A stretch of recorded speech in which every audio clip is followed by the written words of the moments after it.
தீபாவளியை முன்னிட்டு பொதுமக்கள் சென்னையிலிருந்து சொந்த ஊருக்கு செல்வதால் விக்கிரவாண்டி சுங்கச்சாவடியில் போக்குவரத்து பாதிக்கப்பட்டு வாகனங்கள் 2 கிலோமீட்டர் தூரத்திற்கு அணிவகுத்து நிற்கின்றன.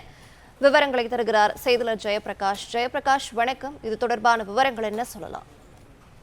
வணக்கம். தீபாவளி பண்டிகையொட்டு சென்னையிலிருந்து பாத்தீங்கன்னா அதிகமானவர் தென் மாவட்டங்களுக்கு திரும்புவதால் பாத்தீங்கன்னாக்கா விழுப்புரம் அருகே உள்ள விக்கிரவாண்டி சுங்கச்சாவடியில் வாகன போக்குவரத்து நெரிசல் ஏற்பட்டுள்ளது. தமிழகத்தின் தென் மாவட்டமான மதுரை, திருச்சி, கோயம்புத்தூர், சேலம், கும்பகோணம் இது பல்வேறு பகுதிகளை சேர்ந்தவர் பாத்தீங்கன்னாக்கா சென்னையிலிருந்து தொடர் விடுமுறை மற்றும் தீபாவளி பண்டிகை கொண்டாட குடும்பத்துடன் கார் மற்றும் பேருந்துகள்ல பயணம் செஞ்சுட்டு வராங்க.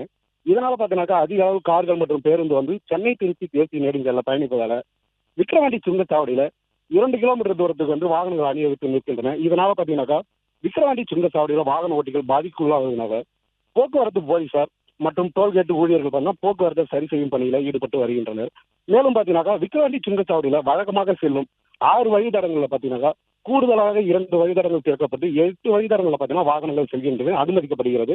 நேற்றைய தினம் மட்டும் பாத்தீங்கன்னா 48,000 வாகனங்கள் கடந்து சென்ற நிலையில இன்று நள்ளிரவு 12 மணி முதல் காலை 11 மணி வரை மட்டும் பாத்தீங்கன்னா 20,000 வாகனங்கள் சுங்கச்சாவடியை கடந்து சென்றுள்ளன. மொத்தமாக பாத்தீங்கன்னா 68,000 வாகனங்கள் தென் மாவட்டங்களுக்கு சென்றுள்ளதாக சுங்கச்சாவடி அதிகாரிகள் தெரிவித்துள்ளனர். மேலும் பாத்தீங்கன்னா சுங்கச்சாவடியை கடந்த பிறகும் விக்கிரவாண்டியில பாத்தீங்கன்னா பக்கத்தில் இருக்கக்கூடிய பாப்பனம்பட்டு மற்றும் இருவல்பட்டு பகுதியில மேம்பால கட்டுமான பணிகள் நடைபெறுவதால போக்குவரத்து நெரிசல் ஏற்பட்டு போக்குவரத்து அதிகப்படியாக இங்கு காணப்பட்டு வருகிறது. பிளே ஸ்டோர் மற்றும் ஆப் ஸ்டோரில் இருந்து பாலிமர் செயலியை QR கோடு மூலம் பதிவிறக்கம் செய்யுங்கள். செய்திகளை உடனுக்குடன் பெறுங்கள்.